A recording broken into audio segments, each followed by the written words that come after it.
Patrocínio Sebrae, a força do empreendedor brasileiro. Apoio Governo do Estado do Ceará. Novas ideias, novas conquistas.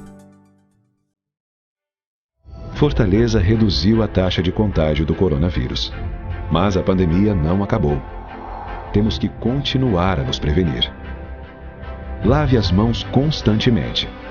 Não toque nos olhos, nariz e boca. Higienize suas compras e alimentos. Se sair de casa, mantenha 2 metros de distância de outras pessoas. E sempre use máscara. A prevenção ainda é a única forma de nos proteger do coronavírus. Olá, aqui quem fala é Peri Negreiros, jornalista da Trend CE, nossa multiplataforma que liga negócios a oportunidades, investidores.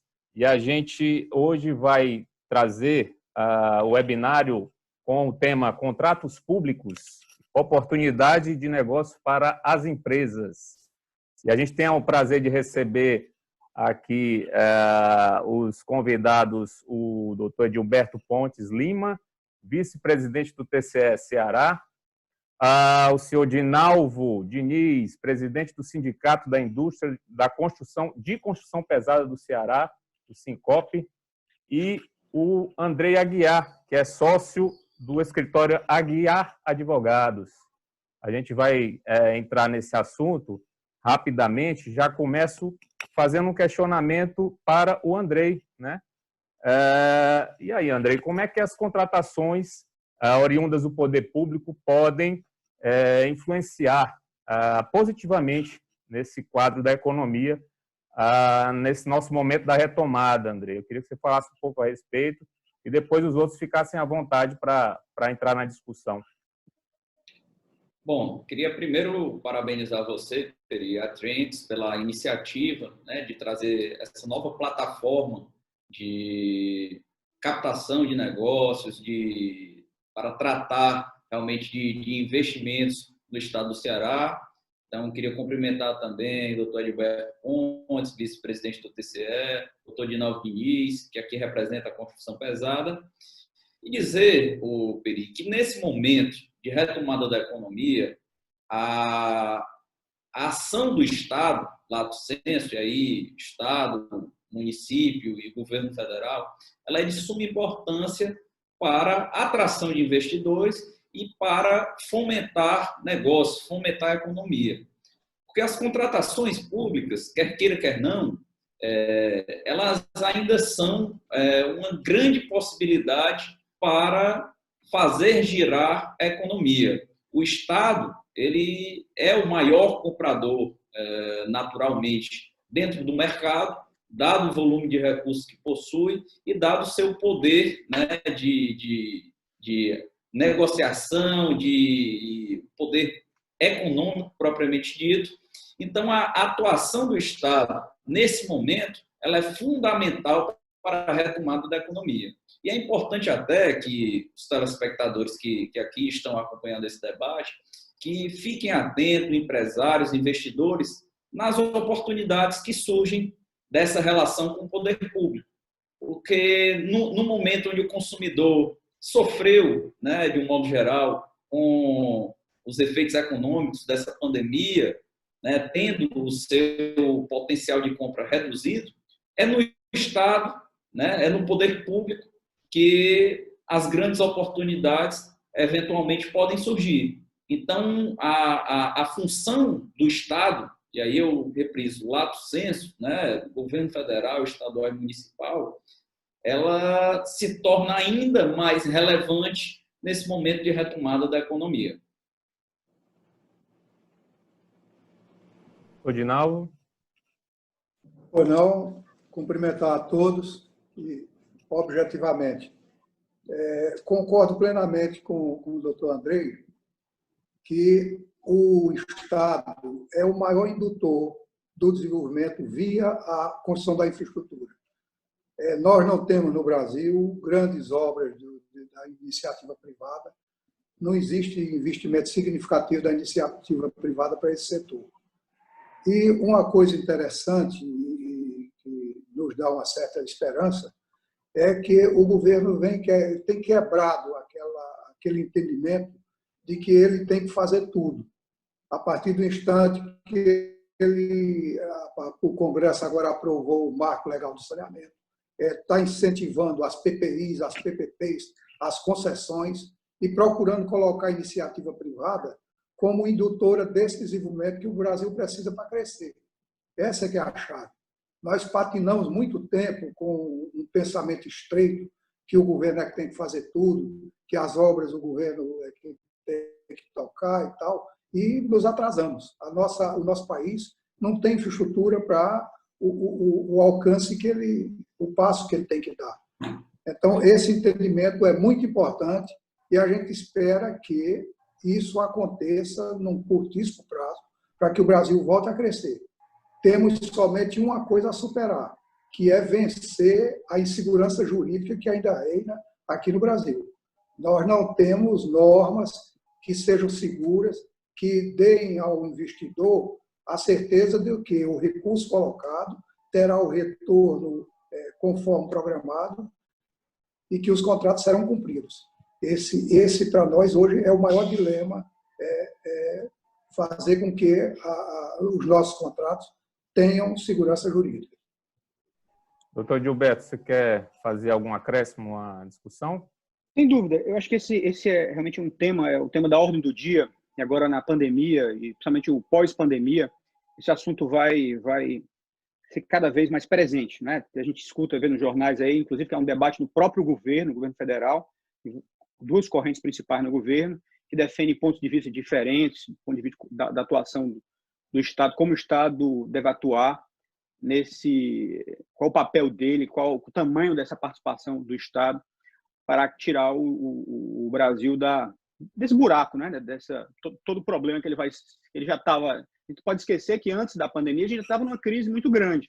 O Brasil estava crescendo muito pouco, estava ensaiando os primeiros sinais de recuperação, mas ainda muito tímidos, ainda muito incipientes. E quando veio a pandemia, quer dizer, a queda foi brutal. A gente viu no segundo trimestre uma queda de quase 10% no trimestre. Se você analisar isso, dá uma queda no PIB de 40% no ano anualizado. Né? Claro que não vai cair 40%, mas se você analisar que ali o segundo trimestre foi o fundo do poço, anualizando o segundo trimestre, dá uma queda de 40% do PIB este ano. É uma coisa, todo mundo ficou assustado quando viu dos Estados Unidos, que dava 29%, no Brasil foi muito mais, 40% do PIB.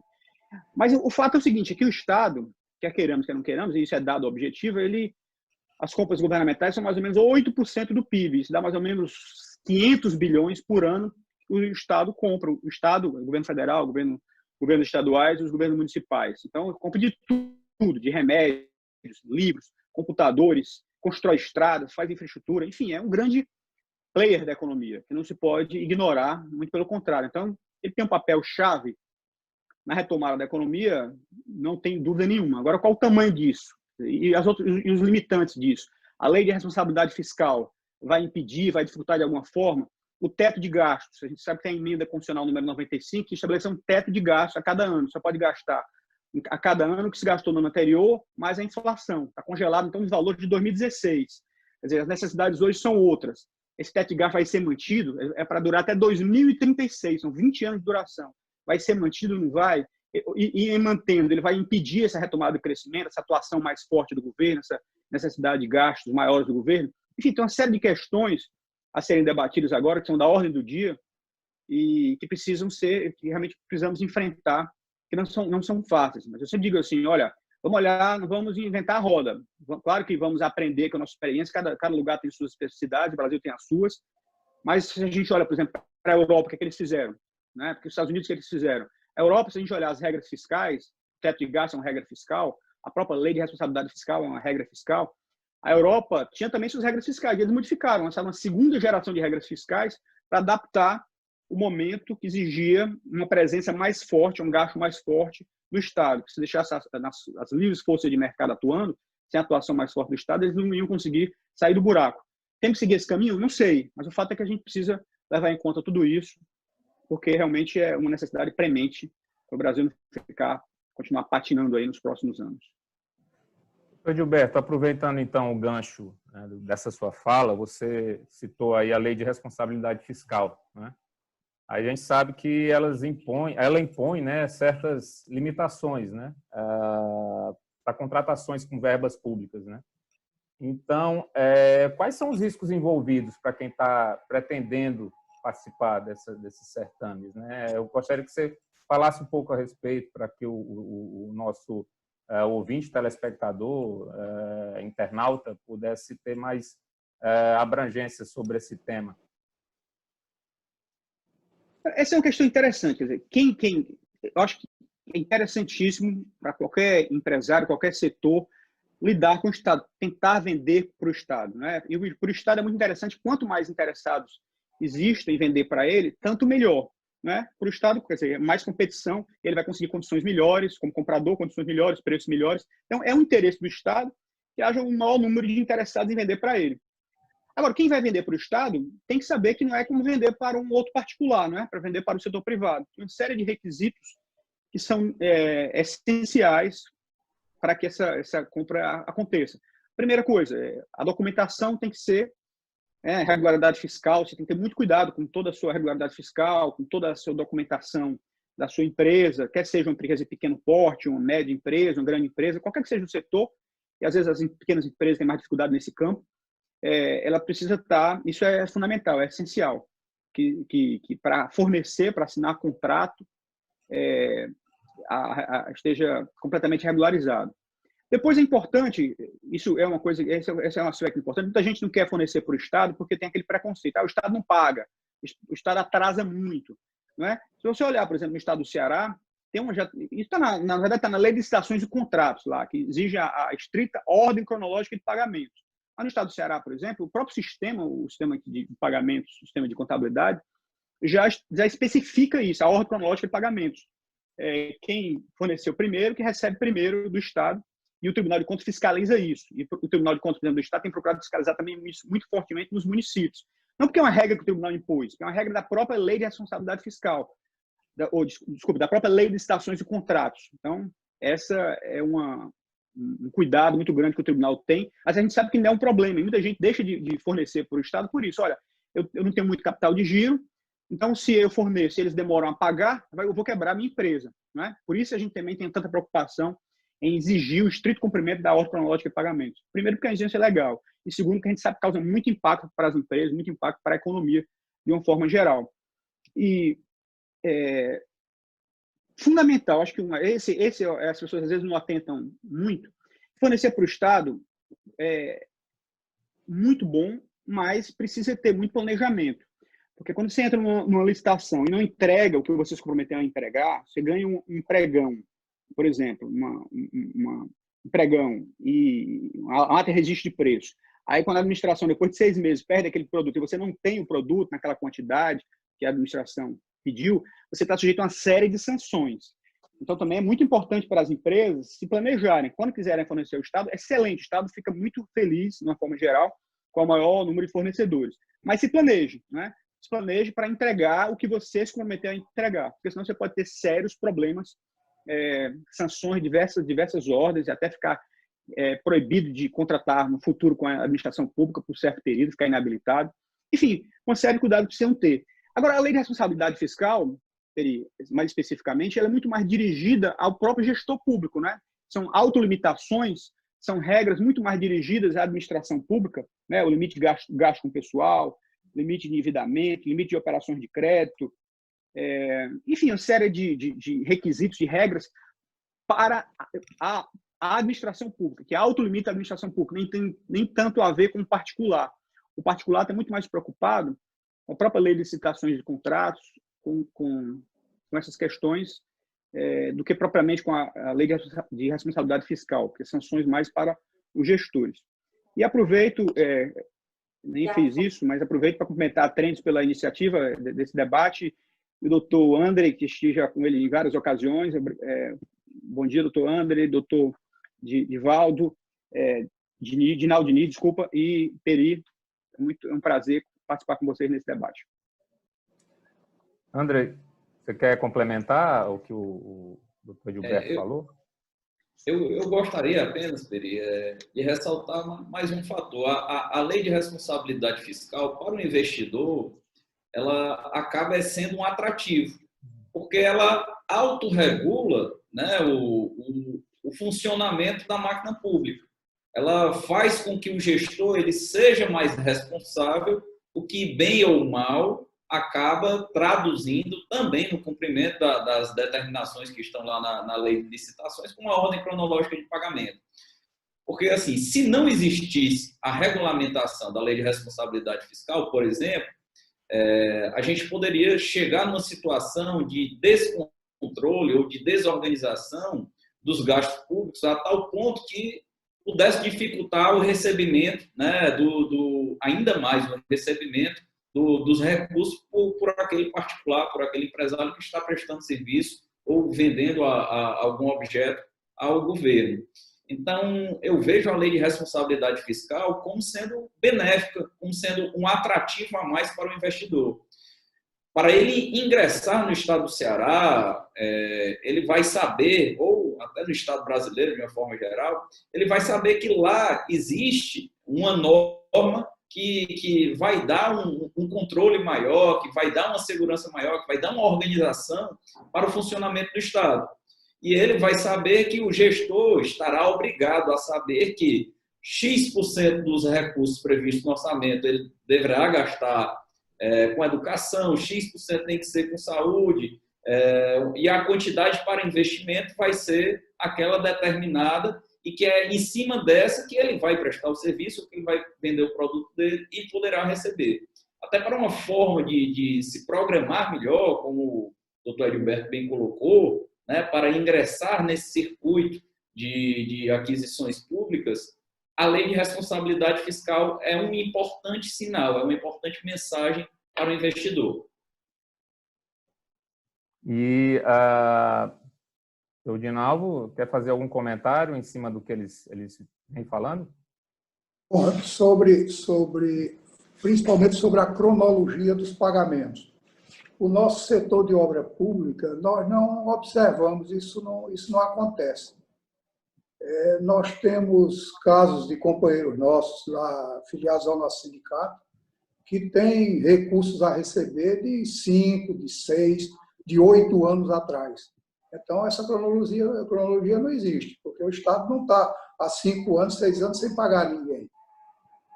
Isso aí realmente não é observado.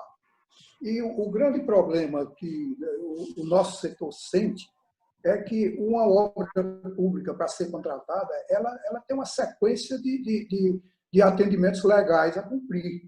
Ela tem que ter projeto básico, ela tem que ter o recurso assegurado, ela tem que ter as áreas de execução das obras liberadas, ela tem que ter as licenças ambientais.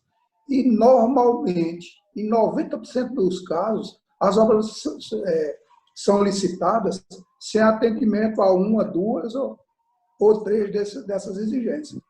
E isso é que vem gerando uma chaga, que eu entendo, que é exatamente o benefício que o cidadão tem que receber lá na ponta e não recebe, porque a obra começa e não termina. A quantidade de obra abandonada, e que não é em 80% dos casos, não é por culpa das empresas, é por conta dos contratos que não seguiram a norma e a metodologia que teria que seguir.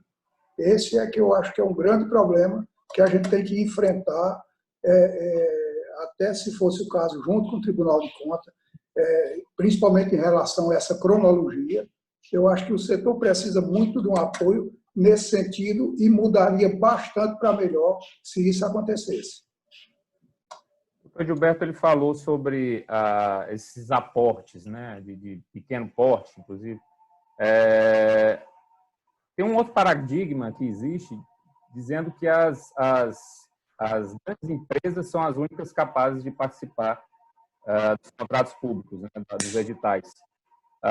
Andrei, como começar a desmistificar essa questão, né, para fazer com que os empreendedores possam ficar mais atentos às oportunidades, os empreendedores de todos os portos, desde as pequenas e microempresas até as maiores. Como é que a gente pode começar a discutir melhor isso? Peri, excelente a sua pergunta. É até interessante colocar que, como o doutor Edilberto bem colocou, há que se ter uma programação, há que se ter uma organização para ingressar nesse circuito de aquisições públicas. E, obviamente, que isso também demanda um custo, demanda uma estrutura da empresa, né? O que, por si só, já chega a afastar, né, alguns possíveis interessados, especialmente os micro e pequenos empresários, desse circuito. Porém, também a gente tem que lembrar que a legislação ela incentiva a participação desses micro e pequenos empreendedores. O próprio Estatuto da Microempresa, que é uma lei complementar, ele traz lá uma série de situações que são favoráveis, né, à participação do micro e pequeno empreendedor nas aquisições públicas. Por exemplo, a questão da regularidade fiscal, que o doutor Gilberto me colocou também, é o primeiro passo, né, para você começar a se organizar e pensar em participar desse circuito. A empresa que quiser participar, ela tem que estar com as suas certidões negativas todas em dia. Já o pequeno e o microempreendedor, ele pode participar facilmente do certame, tendo o benefício de só comprovar essa regularidade fiscal no momento da assinatura do contrato. Ele também tem o benefício, por exemplo, do que a gente chama de empate ficto, né?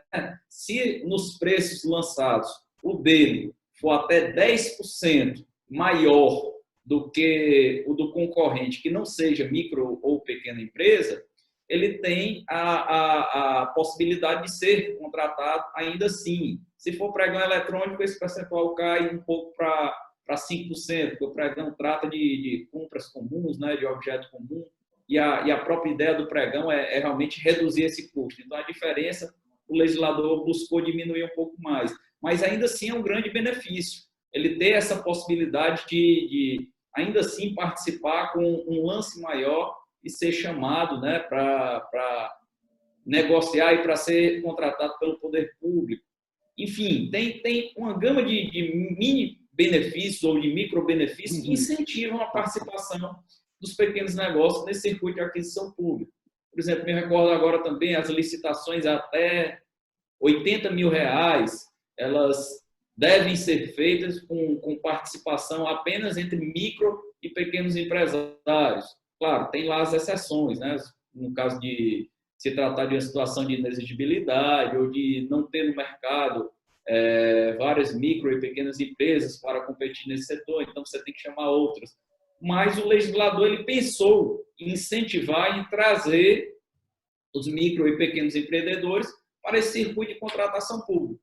Porque, como o Gilberto bem colocou, quanto mais interessados estiverem buscando vender para o governo, melhor para o governo. Ele vai ter, obviamente, uma competição maior e vai ter uma condição de comprar melhor, que ao final, né, ao fim e ao cabo, é o objetivo do processo licitatório, que é o objetivo da lei de licitações. Doutor Gilberto? É interessante, mas antes de falar sobre esse assunto, eu queria até comentar um pouco com o doutor Dinalvo sobre a ordem cronológica de pagamentos, porque de fato o que ele nos disse aqui a todos até me deixou preocupado. Ele disse que tem empresas que há 5, 6 anos que fizeram um serviço, prestaram um serviço e não foram pagas. Quer dizer, se isso está de fato acontecendo, não tiver nenhum problema específico, porque há uma dúvida sobre o valor de pagamento, alguma coisa assim, alguma disputa sobre valores, etc. Mas se não for o caso, é gravíssimo isso, porque isso é uma disfunção completa, exatamente contra a lógica que foi feito na lei de licitações de contratos, porque é isso, que você quer até tornar atrativo para as empresas fornecer para o governo. Como o governo tem interesse em que o número de fornecedores seja o tanto maior possível, né, para estimular a competitividade, estimular a competição, para que seja aberto, ele compre produtos mais baratos possíveis, serviços mais baratos possíveis e com a melhor qualidade possível, né, a competição não é isso? Então, se ele cria isso, olha, paga com 5, 6 anos depois, isso é uma disfunção completa. Então, eu até gostaria que depois, se for possível, ele apresentasse isso até para o Tribunal de Contas, que nós vamos procurar examinar esse assunto, que é muito grave na minha visão. Porque agora mesmo, essa semana, estava examinando umas contas e a gente estava julgando as contas irregulares de determinados gestores exatamente porque não estava obedecendo a ordem cronológica de pagamentos. Estavam atrás de mais de um ano, e o gestor alegou porque não tinha mapa, porque não sei o que e tal, mas o tribunal concluiu que ele tinha desobedecido a ordem cronológica, que era uma grave irregularidade, passivo de sanção, inclusive julgar a conta irregular, aquele fato. E até porque expunha a administração pública a dívidas, a débitos, a multas, né? Que a obrigação é dupla. A obrigação que eu estava falando. Quem vai fornecer para o Estado precisa se preparar. É fundamental se preparar. Não pode ser coisa de amador. Pode ser uma pequena empresa, mas uma pequena empresa é organizada, que tem regularidade fiscal, que se planeja, que sabe o que ela promete entregar, ela entrega. Isso é uma coisa. Então, a empresa assume uma série de responsabilidades com o Estado e, se ela não cumprir, ela está sujeita a sanções. Mas, do outro lado, também o Estado. Se o Estado não pagar no tempo correto, ele está sujeito a uma série de sanções também, a multas, enfim. E, para evitar essas sanções, é que o Tribunal de Contas julga, muitas vezes, irregular uma conta de um gestor que não obedeceu a ordem cronológica, demorou muito a pagar, que submeteu a administração pública, o Estado, a multas, a juros que a administração não deveria pagar. Então, isso, de novo, objetivamente, fiquei até preocupado com essa sua afirmação, que tem empresas que fazem 5, 6 anos que não recebem, a não ser que tenha alguma questão específica que precisa ver, por isso que tem que olhar os detalhes, né? Alguma disputa de valores, às vezes existe isso, mas, como regra, existir, porque, na verdade, essa é uma das virtudes que se fala muito do Estado do Ceará. A gente sabe de ver isso Brasil afora, né? Não sei citar, mas isso é público, né? Rio de Janeiro, vários estados tiveram problema, Goiás, Minas, Rio Grande do Sul.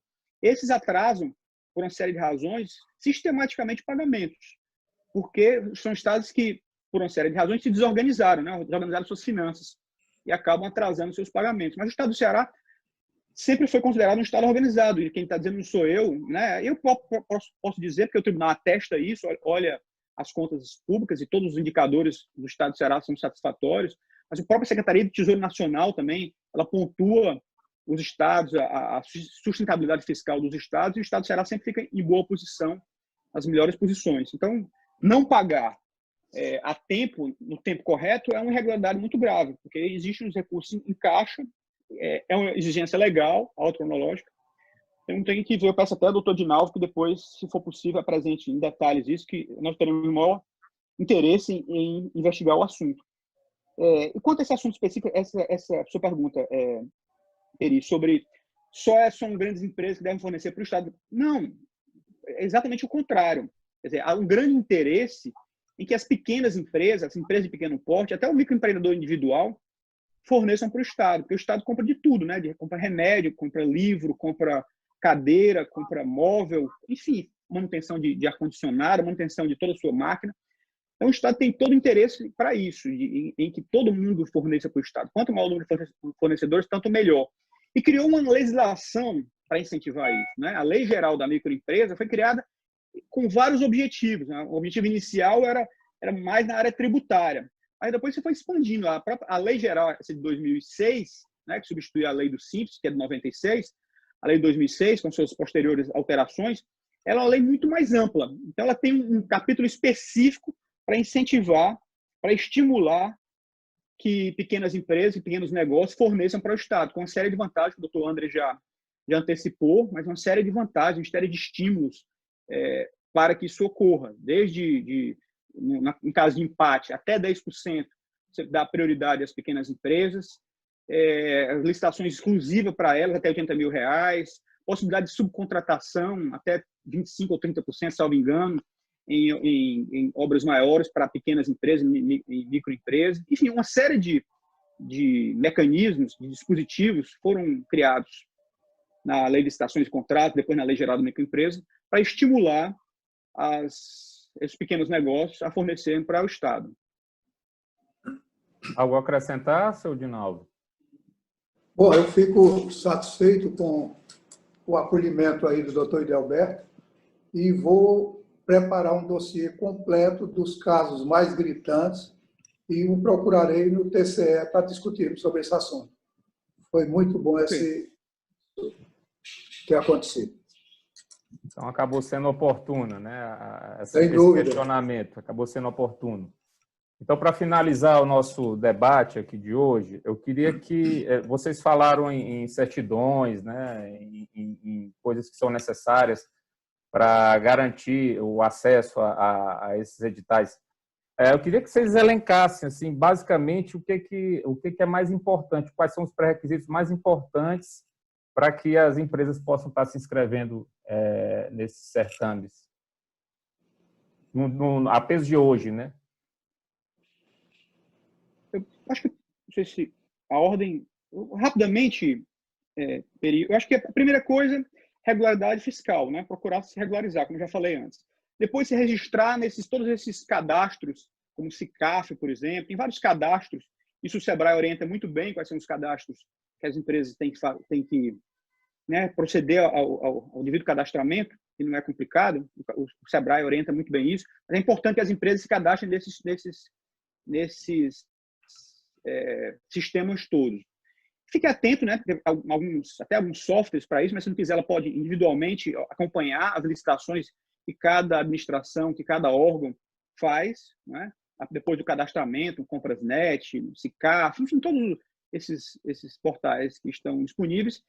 E, por fim, que eu acho que é o mais importante ainda de tudo, só voltando a um ponto que já disse, só enfatizando, é se preparar, né? Uma vez que decidiu, se planejar, não se comprometer com o que não pode cumprir, porque aí pode ser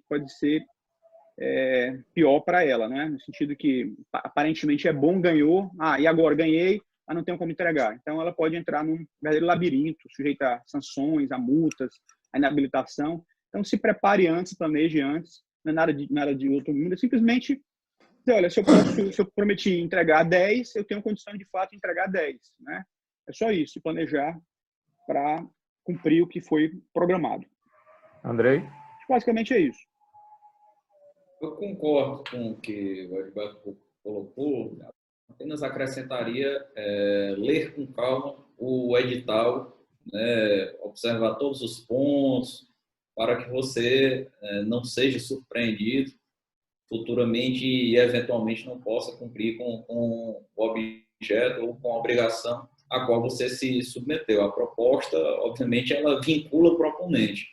Então, antes de lançar a proposta, né, antes de até gastar toda a energia, os recursos, tempo para se programar para participar da licitação, leia com cuidado o edital para que você possa futuramente não ser eventualmente punido. Senhor de Nova, eu queria abrir para as considerações finais sobre o tema. O que o senhor Bom, quer dizer? sobre o tema, as contratações de obras, especificamente, os editais exigem, além da regularidade fiscal, quanto a débitos trabalhistas, previdenciários e os débitos em geral de ordem fiscal, eles exigem que a empresa tenha expertise, tenha comprovada capacidade econômico-financeira para assumir aquele empreendimento, mas, evidentemente, que dentro da regra do edital. O edital tem lá previsto, os pagamentos acontecerão em até 30 dias. Então, a empresa, nesse horizonte de até 30 dias, com o cronograma estabelecido da obra, ela avalia a capacidade dela que, com os recursos ou concretos que ela tenha a buscar, ela possa levar essa obra em bom ritmo. Mas, quando não acontecem os pagamentos dos 30 dias, quando começa a vir os atrasos, aí exatamente há o desequilíbrio. E tem um agravante.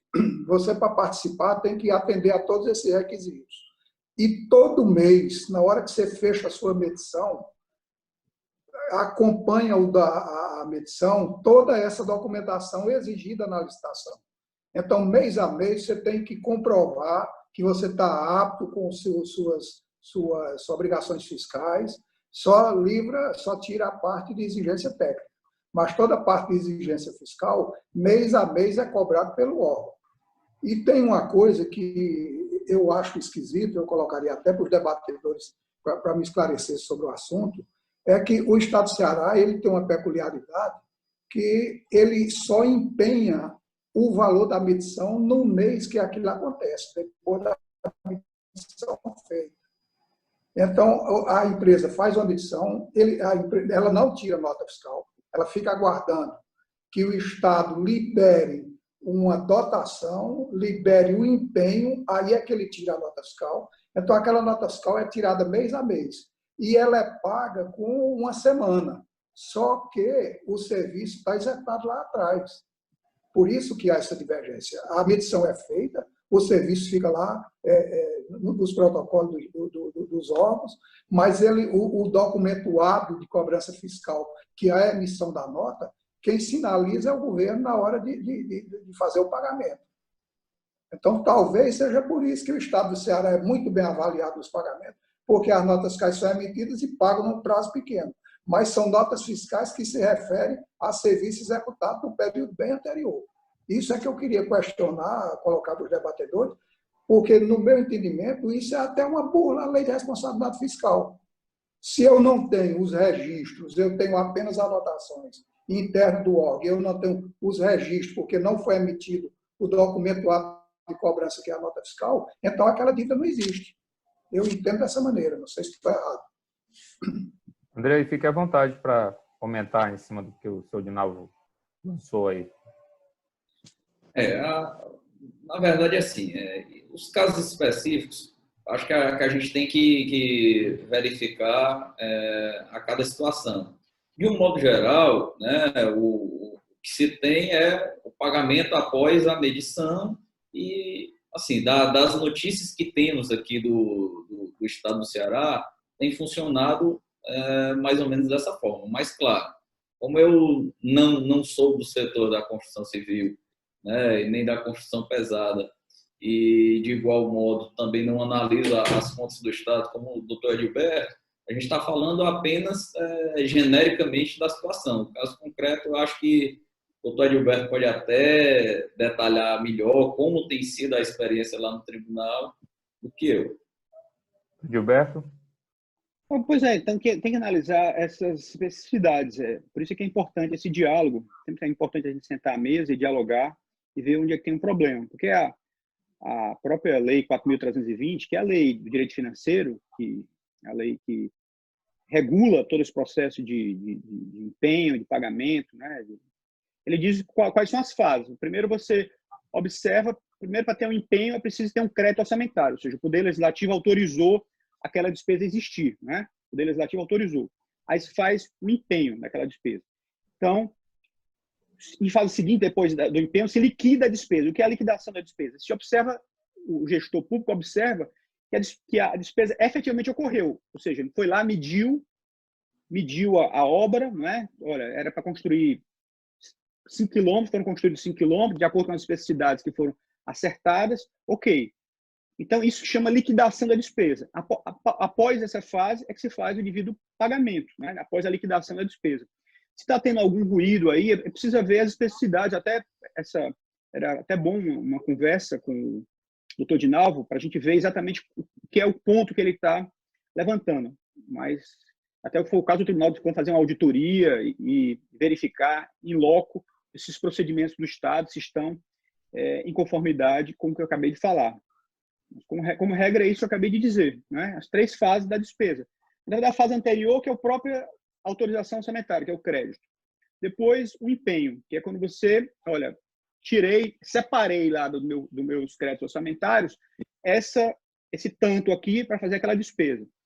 Aí, o fornecedor do Estado realiza aquilo, né? Aí, o Estado vai lá, mede, comprovou. Então, aí você liquida a despesa. Só depois disso, depois que liquidou a despesa, comprovou que efetivamente foi feita, é que o Estado é autorizado a pagar, né? Então, isso que a lei determina, de uma forma geral, é isso. Então, preciso ver as especificidades que o doutor Dinalvo acabou de dizer, para ter uma conclusão mais precisa sobre o caso. Agora sim, as considerações finais. Andrei? Bom, agradecer mais uma vez a Trends pelo convite, parabenizar, né, pela iniciativa de realizar um debate importante com os queridos colegas debatedores, todos tecnicamente muito capacitados, e dizer, né, deixar uma mensagem aqui para os possíveis investidores que estão interessados em participar desse circuito de aquisições públicas, que é um nicho de mercado muito próspero, como todos aqui bem colocaram, o poder público é o maior indutor da economia, especialmente nesse momento, tomando, obviamente, todas as cautelas aqui ressaltadas, né? Ter cuidado com a regularidade fiscal, se preparar para participar e realmente poder entregar o que se propôs a entregar naquele preço e naquelas condições especificadas na proposta, e ter um cuidado para analisar bem o edital antes de fazer a proposta, antes de ingressar, né, e participar de um certame. Ginalvo?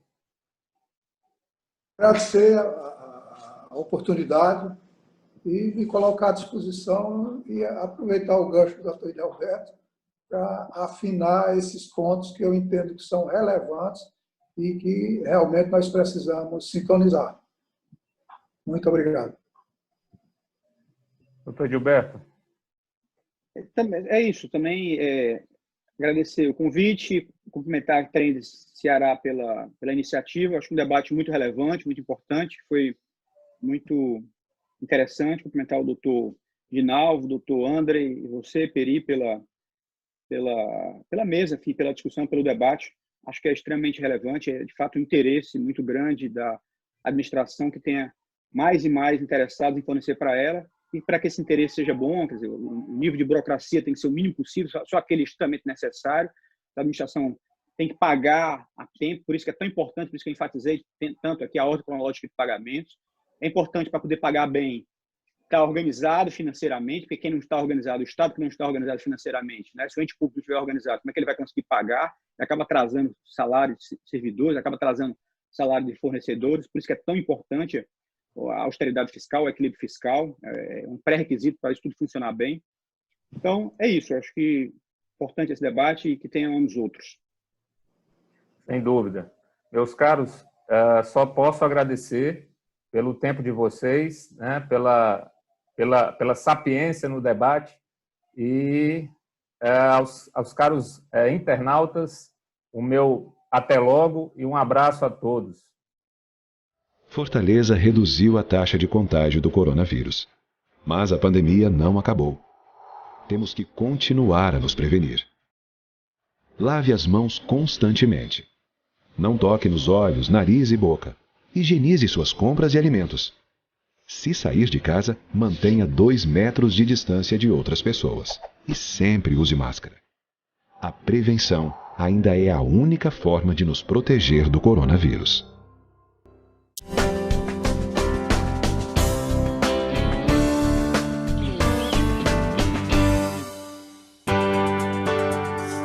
Patrocínio Sebrae, a força do empreendedor brasileiro. Apoio Governo do Estado do Ceará. Novas ideias, novas conquistas.